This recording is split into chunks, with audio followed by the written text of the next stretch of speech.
नमस्कार मित्रांनो, व्हिडिओ आवडला तर व्हिडिओला लाईक आणि चॅनलला सबस्क्राईब करायला विसरू नका।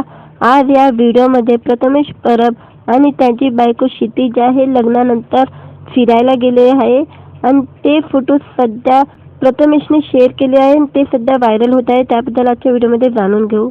बालक पालक, टाइमपास, उर्फी टकाटक यासारख्या चित्रपटातून घराघरात पोहोचलेला अभिनेता प्रथमेश परब काही दिवसांपूर्वी लग्नाच्या बेडीत अडकला।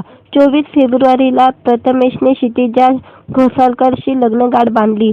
अजूनही त्यांच्या लग्नाचे फोटो आणि व्हिडिओ चर्चेत आहे। अशाच दोघांनी लग्नानंतर पहिल्यांदा कुठे फिरायला गेले हे समोर आलेले आहे। अभिनेता प्रथमेश परब हा सोशल मीडियावर खूप सक्रिय असतो। लग्नाच्या काही दिवसांनंतर प्रथमेशने बायको क्षितिजाने घेतलेला भन्नाट ठिकाणाचा व्हिडिओ शेअर केला होता।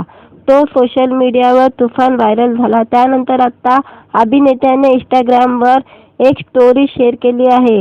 त्यामध्ये तो कुठे फिरायला गेला आहे याचा त्याने खुलासा केलेला आहे।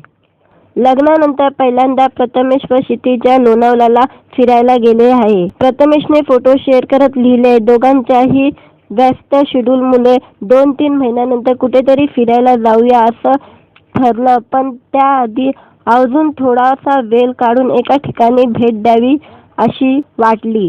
तिथे असंख्य long drive, memorable sunset, birthday celebration, कांदा भजी, मिसळ आणि न संपणाऱ्या गप्पा, एक ना अनेक आठवणी आहेत। आज त्या सगळ्यांना भेटायला आलो आहोत। दरम्यान प्रथमेश क्षितिजांची पहिली ओळख इंस्टाग्रामवर झाली होती। त्यानंतर इंस्टाग्रामवर गप्पा मारता मारता दोघांमध्ये चांगली मैत्री झाली। टाइमपास 3च्या चित्रीकरणादरम्यान पहिल्यांदाच प्रथमेश व क्षितिजा भेटले। त्यानंतर दोघांची मैत्री अजून दृढ झाली आणि मैत्रीचे रूपांतर प्रेमात झाले। त्यामुळे आता दोघांनी संसार थाटायचा निर्णय घेतला। व्हिडिओ आवडला तर व्हिडिओला लाईक आणि चॅनलला सबस्क्राईब करायला विसरू नका।